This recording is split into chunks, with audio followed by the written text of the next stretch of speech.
Hi friends, so today I will discuss maths strategy कि आपको maths में किस तरह पढ़ना है।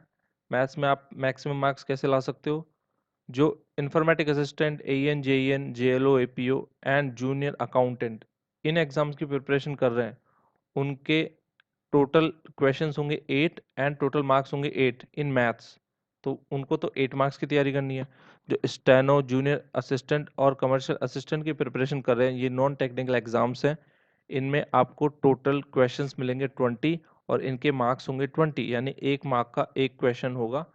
और मैथ्स में अब आपको कौन से वो टॉपिक्स हैं, देखिए मैथ्स में सिलेबस डिफरेंट है। आप अगर अदर सब्जेक्ट देखोगे तो उनमें जो सिलेबस है वो सेम है, लेकिन मैथ्स में दो तरह के सिलेबस है, एक तो 10th लेवल और एक है 12th लेवल। तो 10th लेवल किन किन एग्जाम्स में पूछा जाएगा, मैं आपको सीधा नोटिफिकेशन पे ले चलता हूँ। तो ये है नोटिफिकेशन। सबसे पहले मैं जूनियर इंजीनियर का मैंने ओपन कर रखा है। तो जूनियर इंजीनियर में आप नीचे जाओगे तो यहाँ पे लिख रहा है मैथमेटिक्स 12th लेवल की आएगी, ठीक है। तो 12th लेवल की जो भी मैथ आएगी उसमें आपको कक्षा 12 वाली मैथ्स पढ़नी है।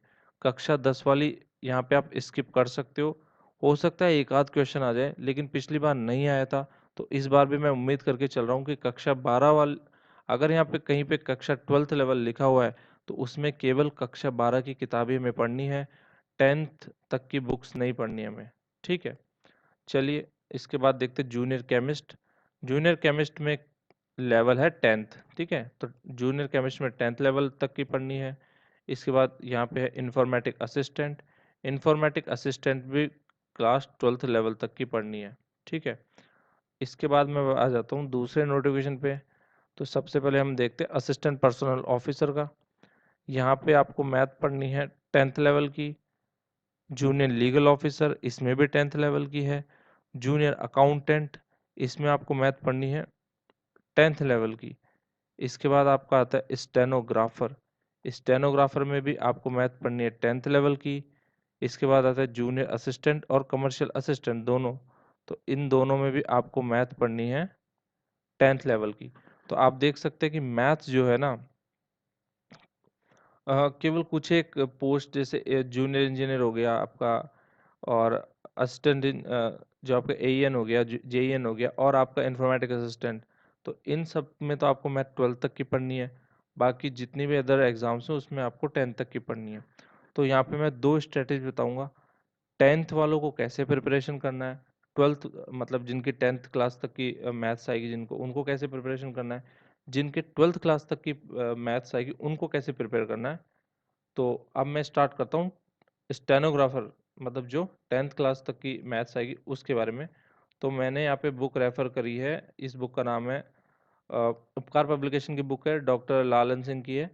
ये IBPS क्लर्क का सिलेबस है। आपको पता है हमारी एग्ज़ाम जो RVNL के एग्ज़ाम है वो IBPS कंडक्ट करवाएगी, और जो क्लर्क लेवल है उसकी ही मैथ्स आएगी, उतनी ही आपको इंग्लिश पूछेंगे, उतनी ही रीजनिंग पूछेंगे। तो मैं इसके लिए जो इस बुक में जो सिलेबस मैं उसको रेफर कर रहा हूँ, यही सिलेबस आपको एग्जाम में दिखेगा। तो सबसे पहले यहाँ पे देख लेते हैं नंबर सिस्टम, ठीक है। पहला टॉपिक है नंबर सिस्टम। ठीक है, नंबर सिस्टम से क्वेश्चन पूछने के चांसेस हमेशा रहते हैं। आपको पूछ लेंगे कि ये एक संख्या है, बताइए 1 2 4 5, अगर हम इससे डिवाइड करेंगे तो कितना रिमाइंडर बचेगा, इस तरह के क्वेश्चन आते हैं। HCF LCF के क्वेश्चन आ जाते हैं।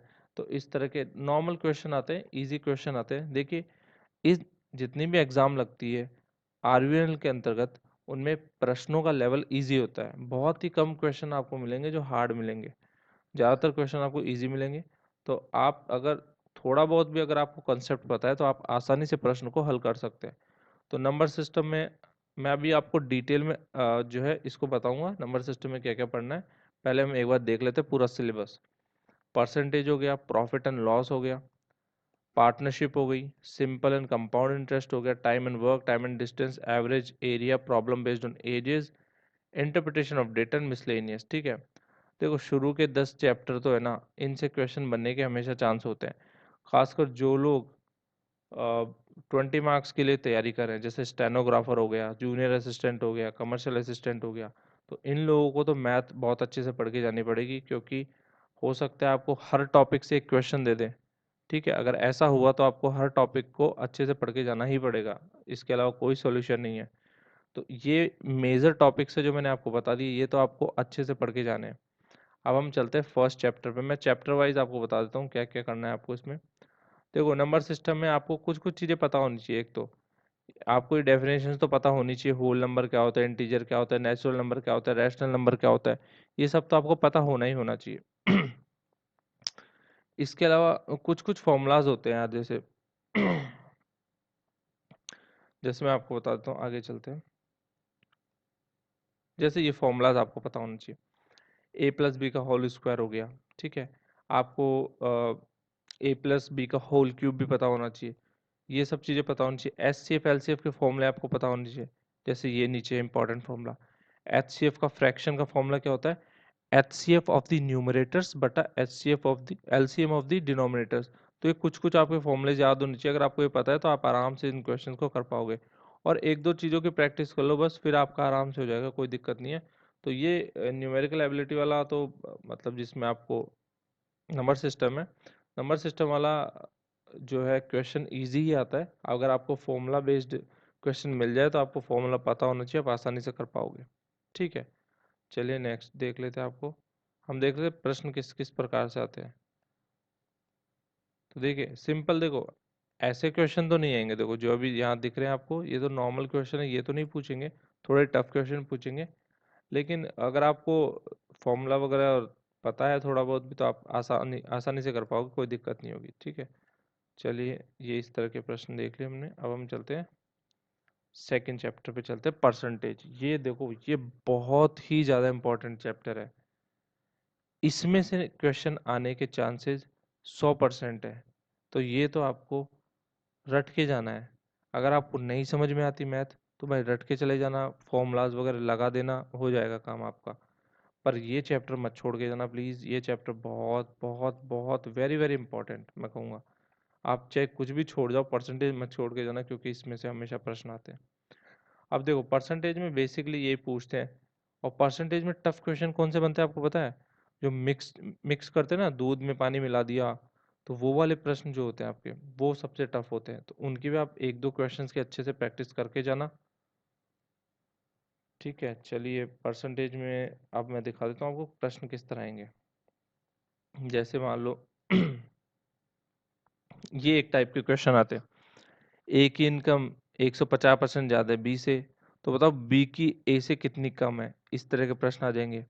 या इस तरह के प्रश्न आ जाएंगे कि एक देखो ये साइकिल डीलर जो है, मतलब इस तरह के प्रश्न आएंगे जिसमें आपको कंपैरिजन करना होगा।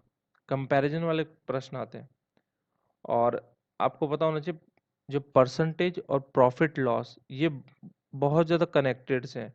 परसेंटेज अगर आपको अच्छे से आ गया ना, आपका प्रॉफिट एंड लॉस भी अपने आप हो जाएगा, ज़्यादा कुछ करने की जरूरत नहीं पड़ेगी।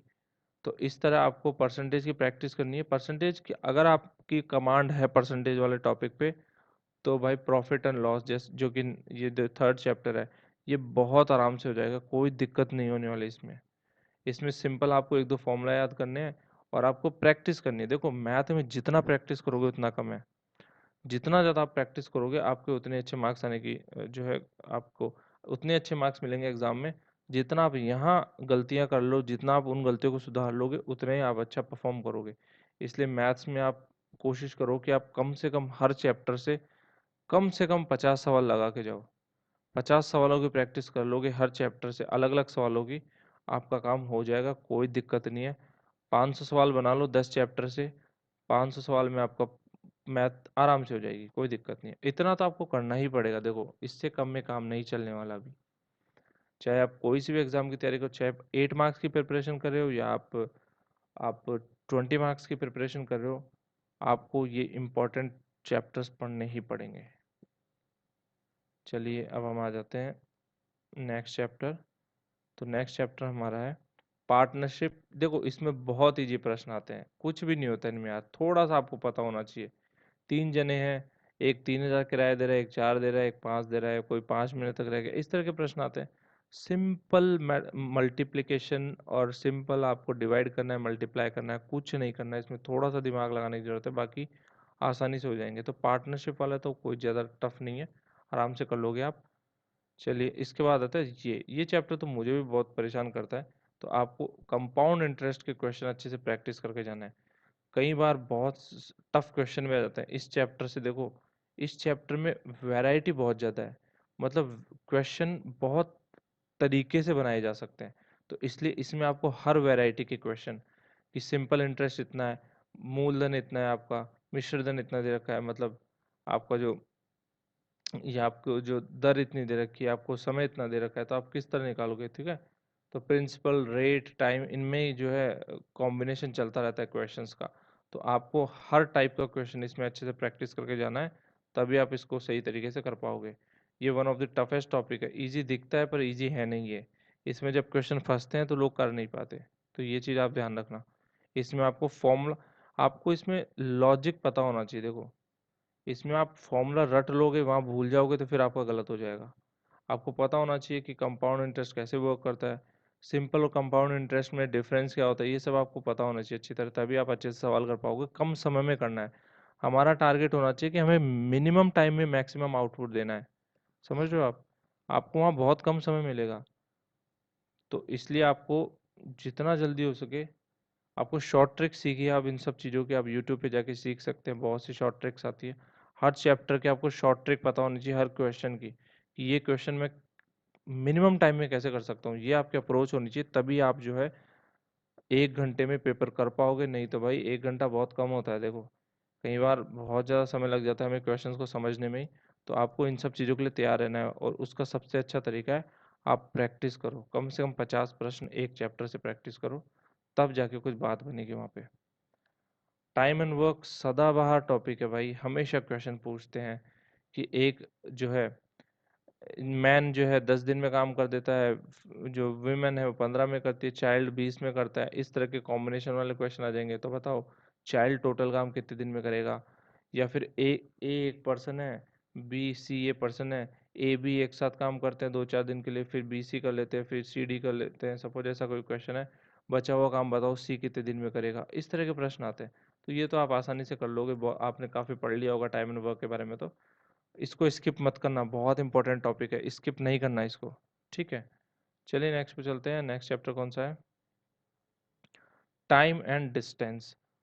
टाइम एंड डिस्टेंस में ये पूछेगा, एक कार जो है एक जगह से दूसरी जगह जा रही है, और उसने स्पीड डबल कर दी, बताओ कितने टाइम में पहुंच जाएगी। इस तरह के और कंपैरिजन के सवाल होंगे।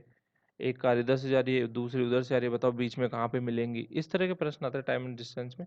तो वो भी आप जो है आसानी से कर सकते हो। थोड़ी बहुत आपको नॉलेज होनी चाहिए, फॉर्मूलाज एक दो पता होना चाहिए। तो डिस्टेंस बराबर स्पीड इनटू टाइम, एक फॉर्मूला ये है, इसी से सब काम हो जाएंगे आपके। अगर ये आपको अच्छे से पता है तो आपके सारे आपके यहाँ क्वेश्चंस हो जाएंगे। आपको बस ये पता होना चाहिए किलोमीटर, किलोमीटर जो पर आवर होता है उसको मीटर पर सेकंड में कैसे कन्वर्ट करना है, तो 5/18 से मल्टीप्लाई करना होता है। ये सब आपको चीज़ें पता होनी चाहिए, बस बाकी सारा काम हो जाएगा इसमें। बाकी कोई टफ क्वेश्चन नहीं आते इसमें, सिंपल क्वेश्चन आते हैं। चलिए चलते 8th चैप्टर, एवरेज। एवरेज भी बहुत बहुत इंपॉर्टेंट टॉपिक होता है। इसमें देखो कैसे कैसे प्रश्न बनते हैं। एक तो आपसे पूछ लेगा, सिंपल प्रश्न बनाना होगा तो पूछ लेगा भाई कि ये अ, इतने, आपको सिंपल औसत मतलब जो है एवरेज का फॉर्मूला लगा के, या तो फॉर्मूला बेस्ड सिंपल दे देगा। ठीक है। या आपको फॉर्मूला बेस्ड नहीं देगा तो इस तरह दे देगा, कोई एज ग्रुप दे दिया, टीचर की एज दे देंगे, बच्चों की एज दे देंगे। बताओ टीचर की एज इंक्लूड कर ली तो एवरेज एज कितनी हो जाएगी बच्चों की, अगर टीचर को हटा दिया तो कितनी कम हो जाएगी। इस तरह के क्वेश्चन बनते हैं ज़्यादातर। तो ये इजी होते हैं, अगर आपने थोड़ी सी प्रैक्टिस कर ली तो आराम से आप इसको सॉल्व कर पाओगे, कोई दिक्कत नहीं होगी। तो ये हो गया एवरेज वाला। अब नेक्स्ट चैप्टर चलते हैं, एरिया। देखो यहाँ बच्चे बहुत दिक्कत में आ जाते हैं, क्योंकि अब कितने इसमें तो देखो सब सब चीज़ें फॉर्मूला बेस्ड है। तो आपको तो इसमें सब पता होना चाहिए भाई, पैरेललोग्राम का क्या फॉर्मूला होता है, रोम्बस का क्या फॉर्मूला होता है, मतलब समचतुर्भुज, समानांतर चतुर्भुज, वर्ग, आपका आयत मतलब स्क्वायर हो गया, फिर आपका रेक्टेंगल हो गया, आपका जो सर्कल हो गया यानी वृत्त हो गया, उसका क्या फॉर्मूला है, अर्धगोले का क्षेत्रफल क्या होता है, गोले का क्षेत्रफल क्या होता है, मतलब स्फीयर का क्षेत्रफल। तो ये सब आपको अगर नहीं पता है ना, तो आप सवाल सॉल्व नहीं कर सकते। इसमें तो फॉर्मूला जितने ज़्यादा अच्छे से आपको पता होंगे ना, उतने ही आपके चांसेस सवाल सॉल्व करने के। फॉर्मूला भूल गए तो सवाल भी भूल जाना, नहीं होगा हल। ठीक है, जैसे हीरोन्स का फॉर्मूला ही है root S, S minus S minus B, S minus C. अब आपको पता होना चाहिए एस की वैल्यू क्या होती है, एस बराबर 1/2 ए प्लस बी प्लस सी। तो अगर आपको ये चीज़ें नहीं, ये भूल गए तो फिर वहाँ पे सवाल नहीं बना पाओगे। इसलिए एरिया का जो चैप्टर है ना, इसमें सब चीज़ें डिपेंड करती है फॉर्मूला पे। अगर आपको फॉर्मूला आता है आप अच्छे से कर दोगे, नहीं आता तो फिर नहीं कर पाओगे। ठीक है, तो ये एरिया वाले क्वेश्चन हो गए। इस तरह के क्वेश्चन आएंगे, देखो simple, find the surface and volume of a sphere whose radius is 21। देखो इतना सिंपल तो नहीं आएगा, आपको थोड़ा टफ तो मिलेगा। ठीक है, तो आप थोड़ी सी भी प्रैक्टिस कर लोगे तो आपका ये चैप्टर आसानी से हो जाएगा। अब आते हैं नेक्स्ट चैप्टर पे,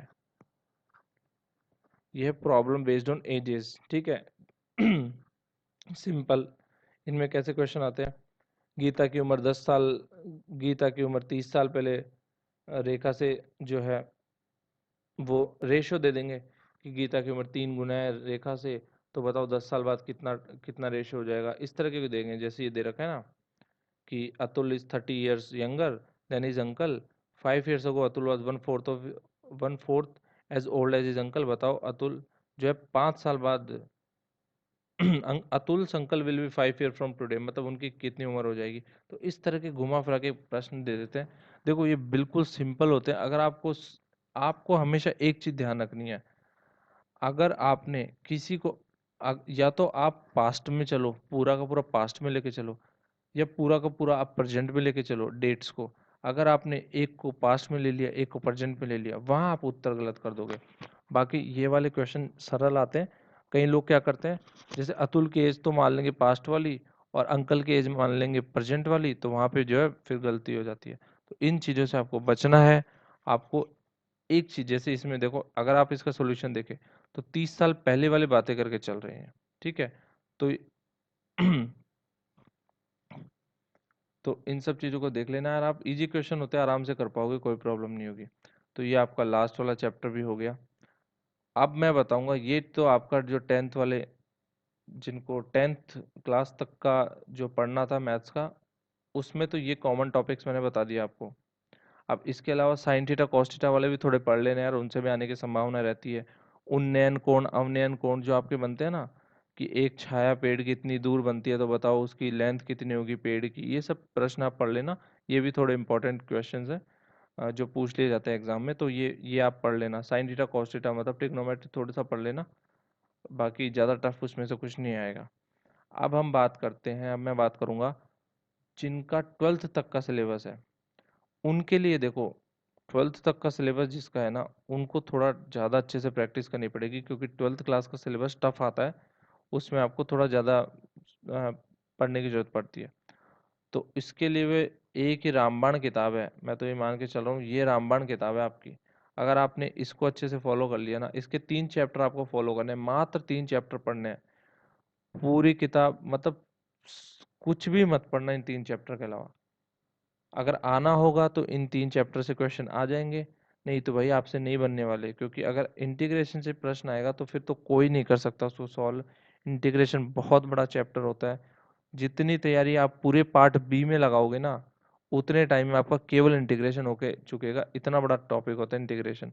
तो आप समझ लो, यहाँ पे आपको कॉस्ट बेनिफिट देखना है कि कितना इनपुट दे रहे हो उतना आउटपुट मिल रहा है भी या नहीं मिल रहा। ठीक है, तो मैं तो आपको एक ही चीज बोलूंगा, इंटीग्रेशन छोड़ दो बिल्कुल।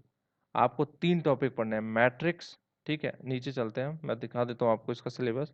तो आपको देखो मैंने ये सिलेबस जो मैं आपको अभी दिखाऊंगा, ये आपको board of secondary education Rajasthan Ajmer जो ये बुक प्रोवाइड करते हैं 12th की, उसमें से मैं आपको दिखा रहा हूँ ये। ठीक है, और ये स्टैंडर्ड बुक है जिससे आपको पढ़ना है, और कोई सी भी बुक इस्तेमाल, एनसीईआरटी भी मत पढ़ना, मैं आपको पहले बोल रहा हूँ।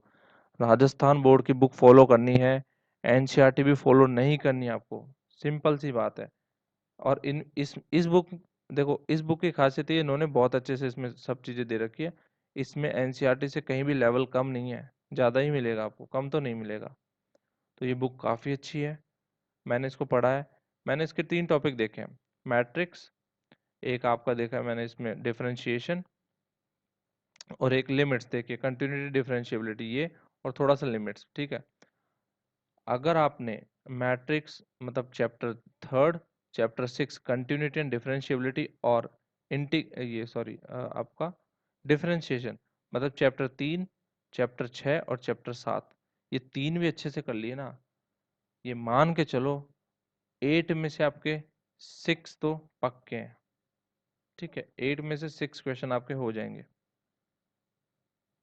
तो अगर आप पूरे में से पूरे लाने हैं तो भाई आपको फिर सारे टॉपिक पढ़ने पड़ेंगे, क्योंकि सिलेबस तो मेंशन है नहीं, हो सकता है वो किसी और टॉपिक से पूछ ले। लेकिन फेवरेट टॉपिक बताऊँ ना अगर मैं उनका, तो मैट्रिक्स सबसे फेवरेट टॉपिक है। उसके बाद लिमिट्स है, कंटिन्यूटी एंड डिफरेंशिएबिलिटी, और उसके बाद डिफरेंशिएशन है। ये तीन टॉपिक उनके बहुत फेवरेट है। पिछली बार भी इन्हीं टॉपिक से क्वेश्चन आए थे, मुझे अच्छी तरह याद है। पिछली बार मतलब इतने सारे क्वेश्चन थे ना लिमिट्स के, तो कि पूछो मत। लिमिट्स और डिफरेंशिएशन में बहुत सारे क्वेश्चन मिले मुझे पिछली बार। तो आपको ये तीन टॉपिक अच्छे से प्रैक्टिस करने हैं। मैं ये बुक शेयर कर दूंगा टेलीग्राम पे, डायरेक्ट डाउनलोड कर लेना, कोई दिक्कत नहीं है। ठीक है, अब नीचे देख लो, हम चलते हैं सीधा। मैं आपको, और आपको पता होगा कि मैं मैट्रिक्स की ऑलरेडी वीडियो बना चुका हूँ इसी बुक के आधार पर। तो प्लीज़ उस वीडियो को देख लेना, आपको बहुत अच्छे से समझ में आ जाएगा मैट्रिक्स। मैंने आधा घंटे में पूरे मैट्रिक्स को समझा दिया है। आपको ज़्यादा टाइम वेस्ट करने की भी जरूरत नहीं पड़ेगी। आप मात्र आधा घंटा उस वीडियो को देख लो, आपका काम हो जाएगा।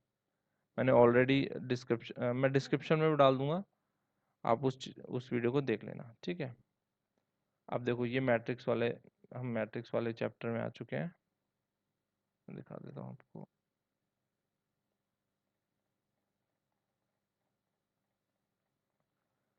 तो ये आपका स्टार्ट हो गया मैट्रिक्स चैप्टर यहाँ से। ठीक है, तो चैप्टर 3 मैट्रिक्स। तो आपको एक तो पढ़ना पड़ेगा मैट्रिसेस के टाइप्स क्या होता है। मैंने बहुत अच्छे से कवर किया है, प्लीज़ आप मैट्रिक्स की मेरी वीडियो को देख लेना, आपको बहुत फ़ायदा मिलेगा। मैंने मात्र आधे घंटे में टोटल मैट्रिक्स कवर कर दी है, तो आपका समय भी ज़्यादा बर्बाद नहीं होगा। और आप उस वीडियो को देखने के बाद अच्छे से प्रैक्टिस कर सकते हो। जितने भी क्वेश्चंस हैं ना यहाँ पे, चाहे एग्जाम्पल्स हो चाहे मिसलेनियस हो, जितने भी प्रश्न हैं, आप सबको सॉल्व करने की कोशिश करो। एक बार उस वीडियो को देख लो और फिर ट्राई करो कि आप कितने क्वेश्चन सॉल्व कर पा रहे हो। और जितना प्रैक्टिस करो उतना कम है। देखो मैथ में तो सिंपल सा लॉजिक है मैथ का, तो जितना आप प्रैक्टिस करोगे उतना ही आप अच्छे से वहाँ पे परफॉर्म कर पाओगे एग्जाम में। मैट्रिक्स के बाद आपको पता है फिर चैप्टर 4 पे हम चलते हैं, सॉरी चैप्टर 5 पे। एक सेकेंड निकाल देता हूँ मैं इसको।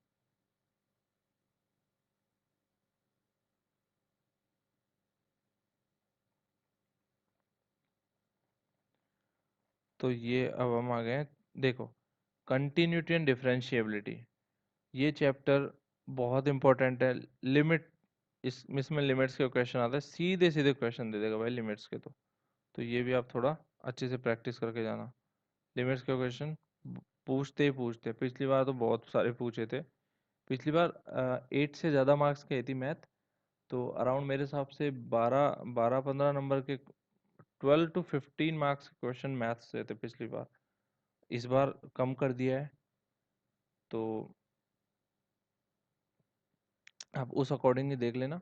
अ, तीन टॉपिक से ज़्यादा मत करना प्लीज़, नहीं तो आपका बहुत समय बर्बाद हो जाएगा। ये तीन टॉपिक कर लो, लिमिट्स वाला, मैट्रिक्स, और तीसरा कौन सा था बताइए। तो लिमिट्स, मैट्रिक्स, और एक आपका, सॉरी मैं नेम भूल रहा हूँ उसका, डिफरेंशिएशन। ठीक है, तो लिमिट्स, मैट्रिक्स एंड डिफरेंशिएशन, तीन चैप्टर आपको करने हैं, आपका काम हो जाएगा मैथ्स का। तो ये बुक मैं अभी आपको शेयर कर दूंगा टेलीग्राम पे, आप उस वहाँ से डाउनलोड कर लेना। ठीक है, तो ये आपकी मैथ्स की स्ट्रैटेजी कंप्लीट हो गई। अब मेरी बस एक स्ट्रैटेजी बची है, वो है स्टैटिक जीके की। वो बनाने के बाद मैं जो है आपकी वीडियोस स्टार्ट कर दूंगा वापस। टॉपिक वाइज मैं आप कोशिश करूंगा आपको टॉपिक वाइज पढ़ाऊँ। जैसे मैं प्राचीन भारत का मैंने पूरा अच्छे से पढ़ा दिया था, अब मैं मध्यकालीन और आधुनिक भारत का कोशिश करूंगा कि वो फटाफट करा दूं। उसके बाद मैं पॉलिटी के जो इम्पोर्टेंट क्वेश्चन है, इम्पोर्टेंट टॉपिक्स है, वो कराना स्टार्ट कर दूंगा। तो मैं सारों को एक साथ मतलब एक एक अल्टरनेट डे पे एक एक टॉपिक को लेके चलने की कोशिश करूंगा। ठीक है, तो चलिए इस वीडियो को समाप्त करते हैं। जय हिंद, जय भारत, जय राजस्थान।